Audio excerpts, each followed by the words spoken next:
Hello, welcome to our channel of Stories at Work. Enjoy watching. I signed the exit form with a pen that didn't belong to me in a conference room that suddenly felt too quiet. HR smiled like it was just process. My manager didn't even look up. He kept scrolling on his phone like I was already deleted. Then, as I stood to leave, my teammate leaned in so close I could smell her coffee and panic. "Cade, don't go yet," she whispered. "They already paid your bonus." I froze. "That's impossible." "Payroll hits next week." Her eyes flicked to the closed door. "Not next week. It went out this morning." And the strangest part? The amount was exactly what I was owed, down to the last cent. But it didn't go to me. I wasn't hired to be brave. I was hired to be boring. At Harrowvale, I ran revenue operations, the quiet layer between sales promises and finance reality. I built commission logic, cleaned comp plan exceptions, and made sure nobody could accidentally route money where it didn't belong. Most people didn't notice my work unless something broke, and lately things had been breaking in ways that felt curated. 2 quarters earlier, Brant Halloway arrived as the new VP of Sales. He was the kind of leader who treated friction like sabotage. He didn't ask how a system worked. He demanded it work faster. He wanted numbers that moved, dashboards that smiled, and payouts that kept his top reps loyal. He also hated one thing with real intensity: anyone who said, "We need approvals." I had learned to manage him the same way I managed messy data, calmly with receipts. Because Harrowvale was in the middle of a painful migration, new CRM rules, new packaging, new renewals model. Leadership offered a retention bonus to keep key ops people from leaving mid-flight. It was in writing, signed, scheduled. Not a maybe, a commitment. My retention bonus wasn't glamorous, but it mattered. It was the kind of money that pays down a credit card, replaces a dying car battery, buys you and I had done everything they asked. Stayed late, fixed the logic, mediated fights between sales and finance, took the blame when dashboards were wrong, even when the source data wasn't mine. Then, late Thursday afternoon, Celine Orwick from HR dropped a calendar invite. Separation meeting, 15 minutes. No warning, no agenda. Just a time block placed like a thumbprint on my day. I walked into a small conference room and saw the setup immediately. Celine on one side with a folder, Brant on the other, relaxed, almost bored. A single page in the center of the table, an exit acknowledgement form. Next to it, a thicker packet with a lot of legal language wearing a friendly font. "Cade," Celine said gently, "this isn't about performance. We're restructuring." Brant didn't bother with gentle. "We're simplifying," he said, like that explained everything. I sat down and kept my voice even. "Why now?" Celine gave the practiced answer. "Business needs changed." I nodded once. "My retention bonus eligibility date is next week." Brant's eyes finally met mine. "Your bonus isn't relevant to the decision," he said. That line landed wrong. Too fast. Too defensive. Like he'd rehearsed it. Celine slid the page toward me. "This just confirms you received the separation information." I read it slowly. Most of it was standard. Last day, equipment return, confidentiality, reminders. Then I saw it. A release clause, broad, sweeping, written to cover all compensation disputes, known or unknown. In other words, sign this, and if something goes missing, you've agreed not to fight. I didn't argue. I didn't accuse. I just pulled the page closer, took a pen and wrote in the margin, "Received, release, pending review." Then I signed only what acknowledged receipt. Celine's smile tightened like a belt pulled one notch too far. Brant exhaled hard. "Come on," he said. "Don't make this difficult." I kept my tone calm. "I'm being accurate." Something flickered behind his eyes. Annoyance, maybe panic, quickly hidden. The meeting ended exactly on time. Celine stood, offered the polite exit script. Brant was already looking at his phone again, like he couldn't wait to forget my face. I walked out with a cardboard box and the hollow calm of someone forced to stay composed. In the hallway, I saw Leora Kess from Sales Ops, my teammate, the one person in that building who actually understood the payroll logic like I did. She was looking for her laptop in the adjacent room, but her hands were empty and her eyes were fixed on mine. As I passed her, she moved like she was just shifting out of the way. Then she whispered, barely moving her lips, "Don't go yet. They already paid your bonus." I stopped so fast my box tilted. I forced a small laugh. "Payroll hits next week." Leora didn't laugh back. Her eyes darted toward the conference room door like it might open. "It went out this morning," she whispered, off-cycle. Off-cycle payments exist. They're rare, tightly controlled, logged, and they're never used for clean, normal things. My throat tightened, but my voice stayed steady. "How do you know?" "I was reconciling commissions," she said, words rushed, controlled fear underneath. "Your employee ID popped up in the batch summary. Same amount you're owed. But the deposit route looked wrong." "Wrong how?" Leora swallowed. "Not your bank. Not even close. Like someone edited your direct deposit destination." The hallway suddenly felt too bright, too exposed. I didn't ask her for screenshots. Not yet. Not in the open. I didn't want her to feel trapped into choosing between me and her job. So I did the only thing I trusted in a moment like that. I went quiet. I started thinking like an auditor, not like a fired employee. "What exactly did you see?" I asked. Leora's voice dropped even lower. "Your name on the payout line and account ending numbers, and it was tagged urgent with approvals. That didn't make sense." Approvals? That didn't make sense. That was the sentence that changed the entire story from HR cruelty to something else. Because companies do a lot of ugly things, but they don't usually risk payroll fraud unless someone believes they can erase the trail. I looked at Leora and nodded once. "Okay," I said. "Don't do anything else. Don't dig. Don't message me on Slack." Her eyes widened. "What are you going to do?" I held her gaze, calm on purpose. "I'm going to write a timeline while my memory is clean, and I'm going to force the system to look at itself." A beat of silence. Then Leora whispered, "Be careful." I didn't answer with drama. I just adjusted my grip on the box and walked out like I was leaving peacefully. But the moment I got to my car, I took out my phone and opened a blank note. Time. Date. Who was in the room? What was said?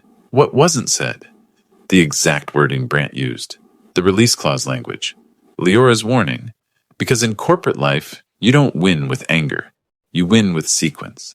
And as I typed, one thought kept repeating in my head. Cold, precise, undeniable. If they paid my bonus and it didn't come to me, then someone didn't just fire me. Someone tried to steal from me while smiling. When everything looks like just routine, I always document the sequence. Who said what, when, and to whom. A timeline turns suspicions into facts. And most importantly, don't let them drag you into emotions. That's where you'll slip up and hand them an excuse. But that was just the beginning. I didn't go home and spiral. I didn't post anything. I didn't even tell my family that night. I put the cardboard box in my trunk, sat in the driver's seat, and did the one thing that had kept me safe in every messy situation at Harrow Vale. I documented. Time of the meeting, names in the room, the exact phrasing Brant used, the clause Celine tried to slide past me, the hallway whisper from Leora. I wrote it all down while my memory was still sharp because I'd seen this pattern before. The story changes once lawyers touch it. When I got home, I pulled up my retention bonus agreement. It was clean, signed, dated. It spelled out the eligibility window in plain language. I was still employed on the cutoff date. The payout date was next week. There was no discretionary clause, no subject to manager approval, just a company promise tied to a company need. And now somehow, they already paid it. Before I slept, I checked my bank account 3 times like that would change reality. Nothing. No pending deposit. No off-cycle payment. No weird microtransaction.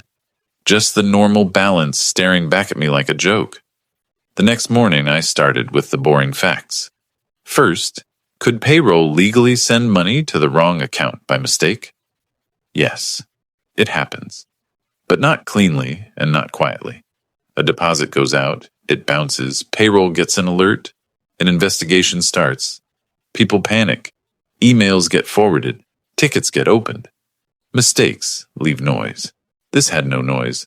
Second, who could change a direct deposit destination? Not a VP of sales. Not me. Not a random manager. It required HRIS level access. Either someone in HR, someone in payroll, or someone who had been given admin privileges and shouldn't have them. Third, if the company was trying to force me to sign a release, why? Because they expected a dispute. And if they expected a dispute, they already knew something was wrong. I didn't have access to the systems anymore, so I did what I always did when I needed to understand a system. I went after the control owners. At 9 a.m, I called Celine Orwick. I kept my tone neutral, not accusatory.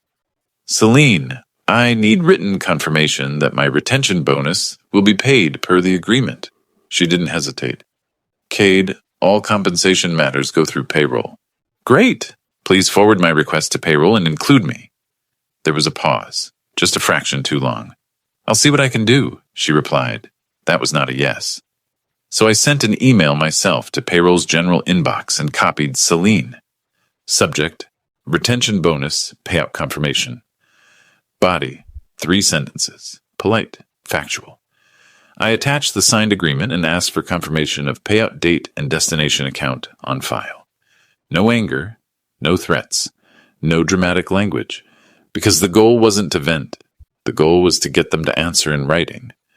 15 minutes later, my phone buzzed with a Slack notification, then vanished. My old workspace had fully locked me out overnight. Even my phone app kicked me like I'd never existed. That's when I realized they'd been moving faster than normal from the start. An hour after that, Celine replied to my email thread. We have no record of any retention bonus owed at this time. No record. I stared at the screen, not because I was shocked. Because the sentence was so bold, it felt rehearsed. I opened the agreement again. My name, the amount, the dates, the signature blocks. I replied with one line. Attached is the record. 5 minutes later, her next message arrived. Please direct all further inquiries to legal. There it was, the classic move. Push you into a room where every word can be twisted, slowed, and buried. But the timing was what made my skin go cold. They didn't say, let us check. They didn't say, this might take time. They said, no record, and ran straight to legal. Like the goal wasn't accuracy. It was containment. I didn't respond emotionally. I didn't argue over email. I took a breath, opened the employee handbook PDF I'd saved months earlier, and searched 2 phrases. Ethics hotline, retaliation. The hotline was third party.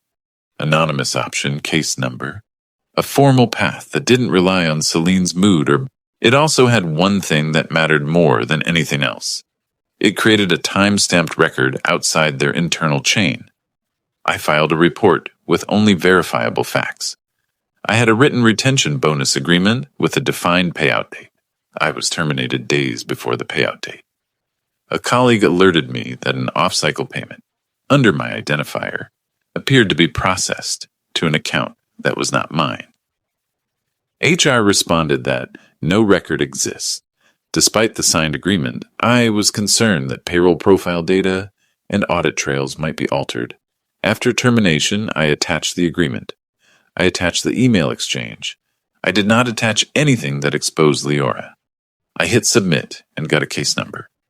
Then I waited, not passively, strategically, because once you open a case like that, companies have to choose, investigate honestly, or create more risk by trying to bury it. And I already knew which kind of company Harrow Vale was becoming. At 2 p.m, an unfamiliar name appeared in my inbox. Mina Quill, internal audit subject, request for call. My phone rang 10 seconds later. Mina's voice was calm, clipped, professional. Cade, I'm contacting you regarding a report that references a payroll discrepancy. Before we proceed, I need to ask, do you have reason to believe your direct deposit information was changed without your consent? I looked out my apartment window and felt that strange, steady clarity settle in again. Yes, I said, and I'm ready to prove everything I'm saying. There was a pause on the line, short, controlled. Then Mina said, good, because we're already pulling the audit logs. When someone says no record, don't debate. Attach the record. And when they run you to legal fast, it usually means they're managing risk, not truth. A hotline report isn't drama. It's a control door with timestamps. Written facts beat verbal pressure every time. Mina Quell didn't sound like she cared about my feelings, which was exactly what I needed. Cade, she said, I'm going to ask you questions in a specific order. Answer only what you know. If you don't know, say you don't know. That was my world, controls, evidence, sequence. Understood, I replied. She confirmed my personal email, asked me to forward every document I had, and then asked the question that mattered most. Did you ever authorize any change to your direct deposit information in the last 30 days? No. Did anyone ask you to update it? HR, payroll, your manager? No.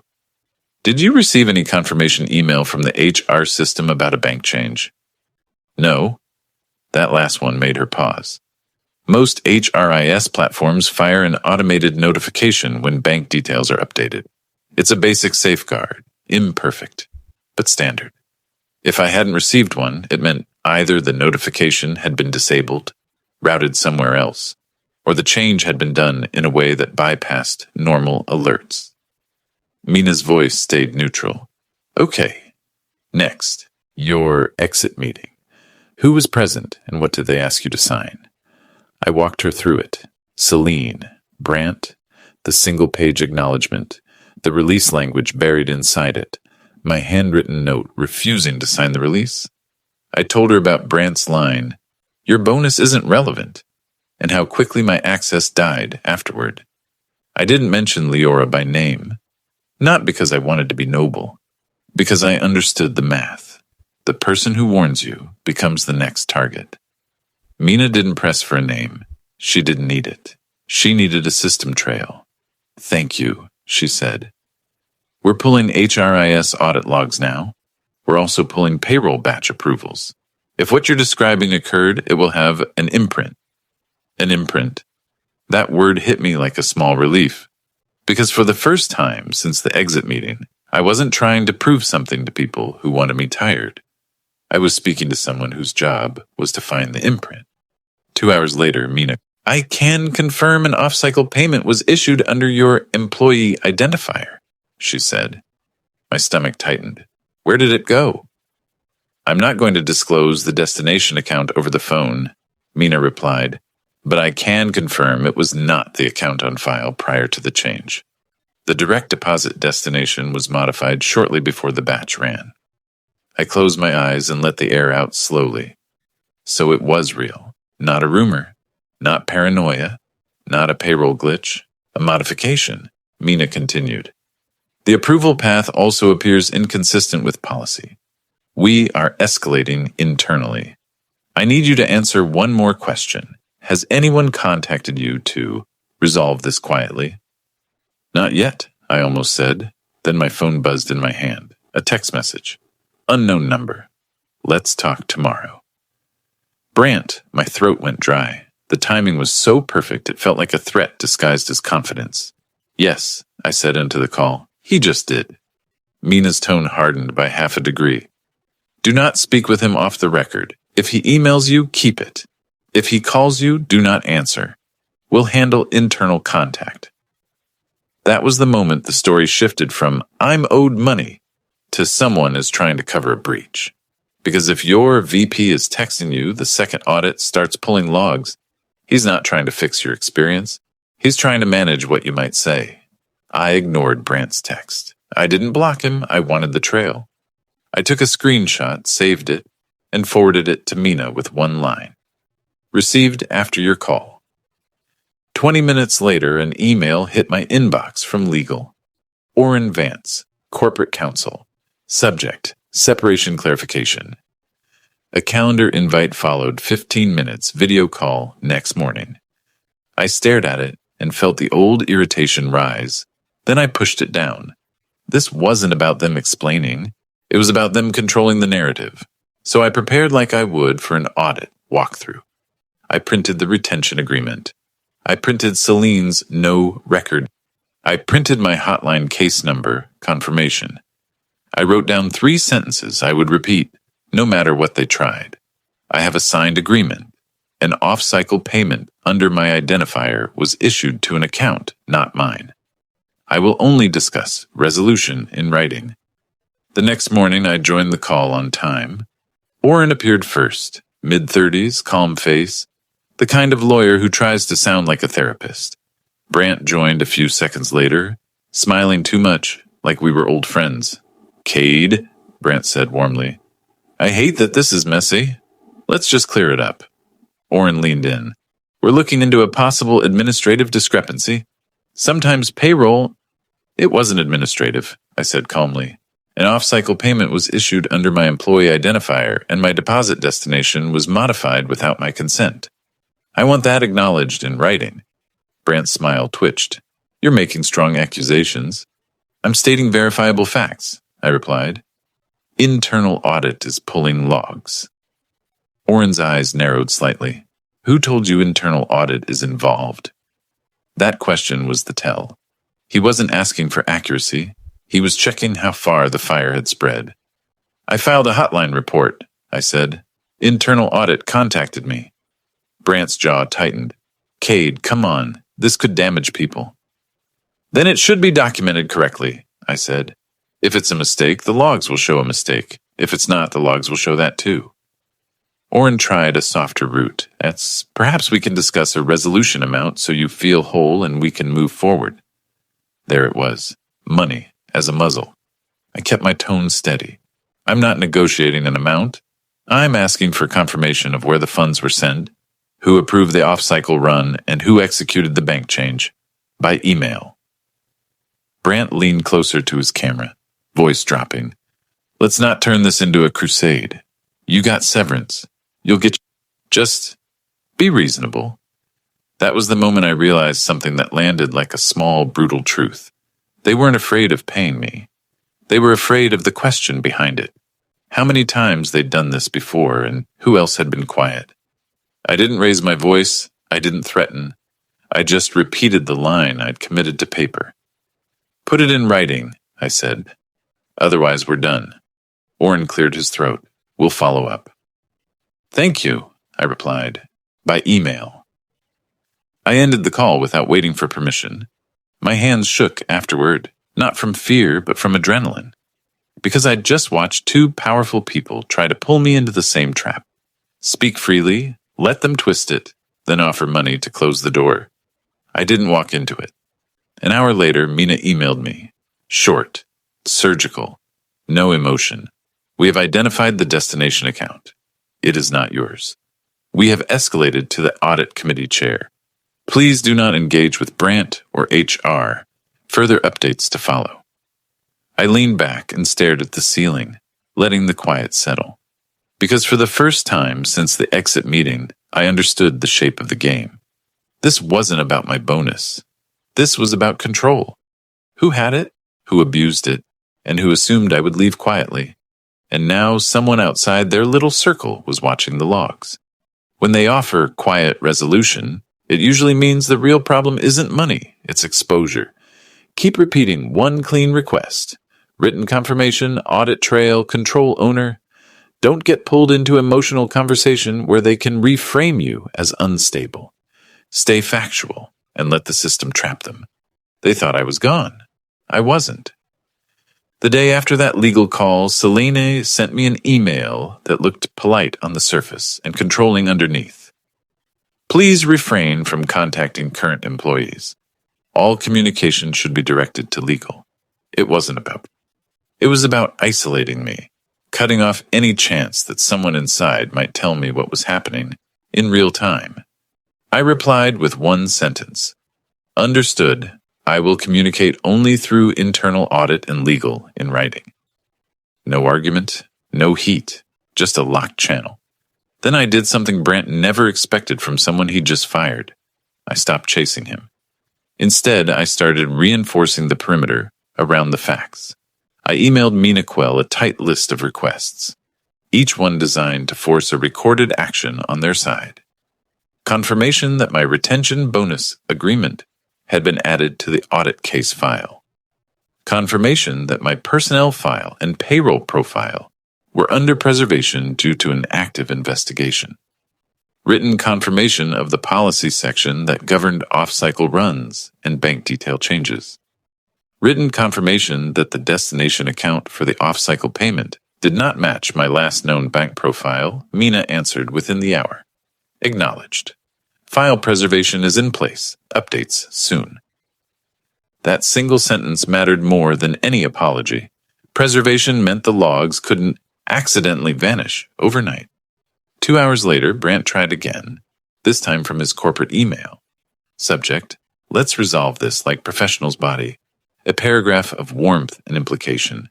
He wrote that he respected my contributions, that he didn't want this to become adversarial, and that if I kept things internal, they could make sure I landed comfortably.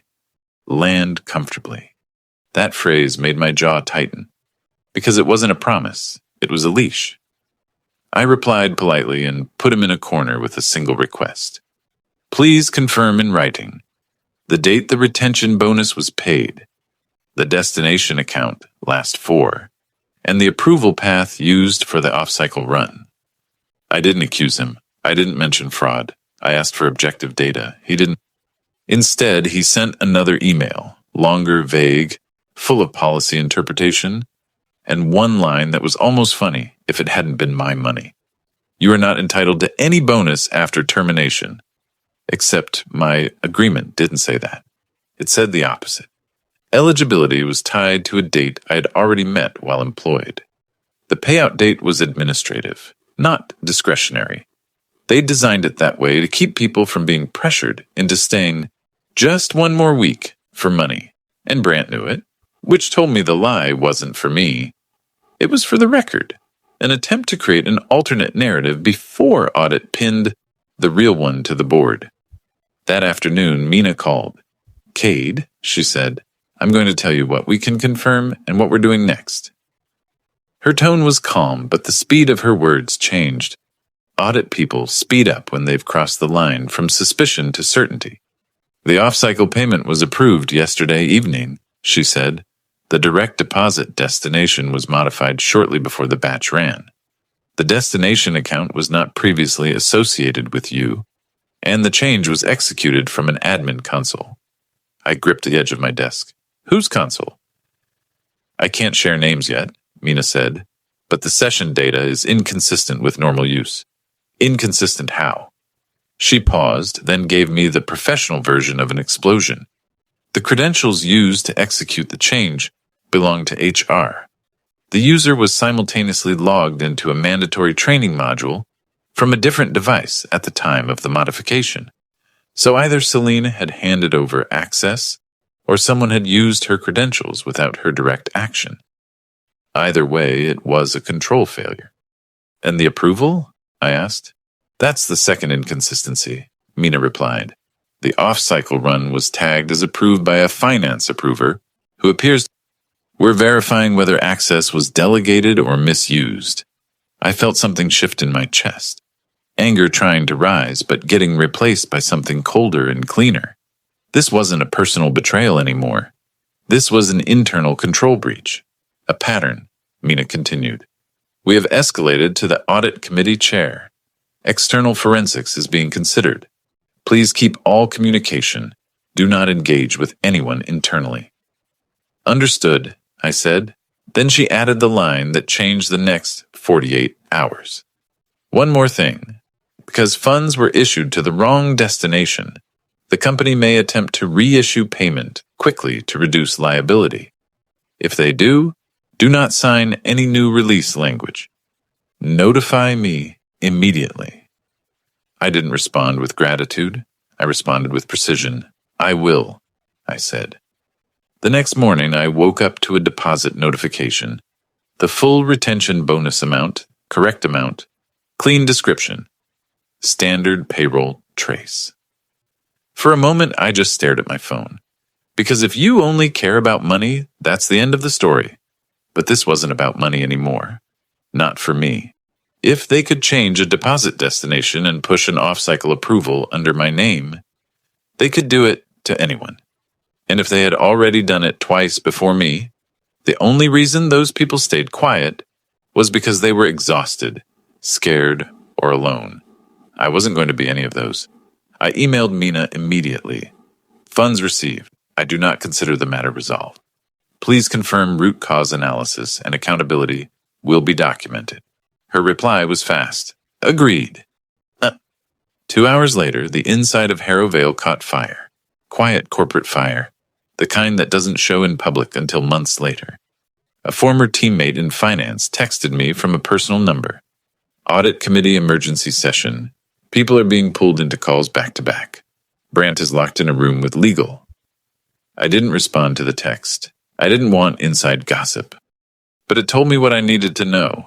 They were no longer managing me. They were managing the damage. By the end of the day, Orrin Vance emailed a settlement addendum. It confirmed my bonus payment, severance, and a neutral reference. It also included a sentence that made my eyes narrow. We regret the administrative error and consider the matter closed. Administrative error. Soft language to cover a hard act. I replied with one line, please revise to reflect an unauthorized direct deposit modification and off-cycle approval anomaly, per internal audit findings. 10 minutes later, Orrin responded, revised attached. He didn't argue, because at this stage, lawyers don't argue. They comply with whatever the audit committee has already decided is non-negotiable. That evening, Mina called again. Brant has been placed on administrative leave, she said. HR access governance is being reviewed. External forensics has been approved. The destination account was drained within hours of the payout. We have the transfer path. I stayed silent for a moment, letting the sentence settle. Then I asked the only question that mattered. Will it be documented? Yes, Mina said, at board level. I exhaled slowly, because that was the retribution I wanted. Not a public spectacle, not a screaming match, not a revenge monologue. A record that couldn't be erased. A consequence that would follow him longer than my anger ever could. That night, my phone buzzed again. Unknown number, no words, just a missed call. Then another, and another. 10 missed calls in 20 minutes. I didn't pick up. I didn't need to. If Brant wanted to talk now, it wasn't to resolve it like professionals. It was because the system he'd treated like a toy had finally turned around and grabbed his wrist. Getting paid back is relief. Getting the breach documented is protection for you and for others. Don't trade silence for money. Trade silence for written account. Soft phrases like administrative error are how companies bury truth, push for accurate wording. When the board gets involved, charisma stops working. A week later, Mina Quell sent the final update in a short, controlled email. No drama, no names, just conclusions. The audit committee has closed the initial investigation. Findings have been documented at board level. Corrective actions are in progress. That sentence did something I didn't expect. It didn't make me feel triumphant. It made me feel quiet. Like the part of my nervous system that had been bracing for impact finally understood the impact had passed. I asked Mina for one thing in reply. Confirmation that my case file included the accurate language, unauthorized bank modification, off-cycle approval anomaly, and remediation steps. I didn't want euphemisms. I wanted the truth to exist in a place Brant couldn't charm or edit. Mina answered, confirmed. 2 days after that, I received the formal addendum from legal with the revised wording, plus the last pieces that mattered in real life. My retention bonus confirmed as paid correctly, my severance schedule confirmed and dated, a neutral reference clause that required HR to verify only title and dates, a written statement that the company would not contest unemployment eligibility. It was boring paperwork, and it felt like peace. But the real satisfaction didn't come from money landing in my account. It came from what happened behind the scenes. Through a back channel I trusted, someone in finance who'd never lie to make the story better, I learned the shape of it. Brant hadn't acted like a movie villain. He acted like a modern corporate opportunist. Sales was missing forecast. The quarter looked ugly. His reputation depended on tightening spend. And he'd found the easiest target. Promised payouts to people he planned to remove anyway. Money most employees weren't prepared to fight for once they were locked out. He pressured for speed. He framed it. He treated controls like suggestions. He also relied on one cynical assumption, that I would be tired, embarrassed, and eager to move on. He was wrong.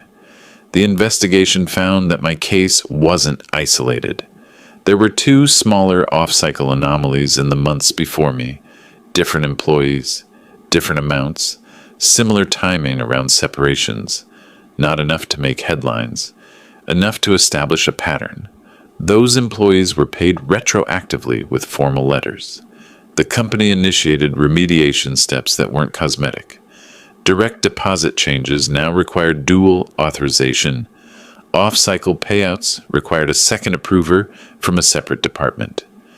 Automated notifications for bank changes were re-enabled and audited, and HRIS admin sessions were logged into a separate, immutable audit feed, monitored by internal audit. It wasn't a grand speech about ethics. It was the kind of fix that makes the same scam harder to pull next time. As for Brant, he didn't get marched out in handcuffs in front of the whole office. Corporate life is rarely that cinematic. He was placed on administrative leave, then resigned, effective immediately. That phrasing exists for one reason. The company wants you gone, and you want to pretend it was your choice. But resignation doesn't erase audit findings. It doesn't erase board minutes, and it doesn't erase the fact that external forensic auditors now had a documented trail, a drained destination account, and a transfer path out. I didn't need to watch him get what he deserved in a conference room. I didn't need the viral moment. My reward was quieter and stronger. He couldn't rewrite the ending. Leora finally messaged me from her personal number a few weeks later. Just one line. They locked everything down. 2-person approval now. Your case changed it. I stared at that text longer than I expected. Then I wrote back, "You did the right thing." She replied almost immediately, "So did you. Didn't drag me into it." That hit me harder than the money ever could, because it confirmed I'd done the one thing I'd promised myself when she whispered in that hallway. I wasn't going to make someone else bleed for saving me. A month after everything, I started a new role at a company that actually respected process. On my first day, the CFO asked a question that made me laugh, because it was so simple. "Are you the kind of person who keeps audit trails clean?" "Yes," I said. "Good," he replied. We like that." And that's the last piece of this story, the educational part that doesn't sound like a lecture because it's not theory. It's what kept me from being robbed politely. If you're ever in this position, remember what worked. Don't sign broad releases under pressure. Don't argue feelings. Attach documents. Don't fight in hallways. Fight in writing. Escalate to control owners, not personalities. And when they offer you a quiet resolution, ask yourself what they're trying to keep quiet. Because the truth is, a lot of people don't get cheated with a gun to their head. They get cheated with a smile, a deadline, and a pen. And the only way to beat that isn't rage. It's record. I got my bonus. I got my severance. I got my clean exit. But the best part, the part that still lets me sleep, was knowing the loophole got closed behind me. Not because I screamed, because I refused to disappear quietly. A satisfying ending isn't louder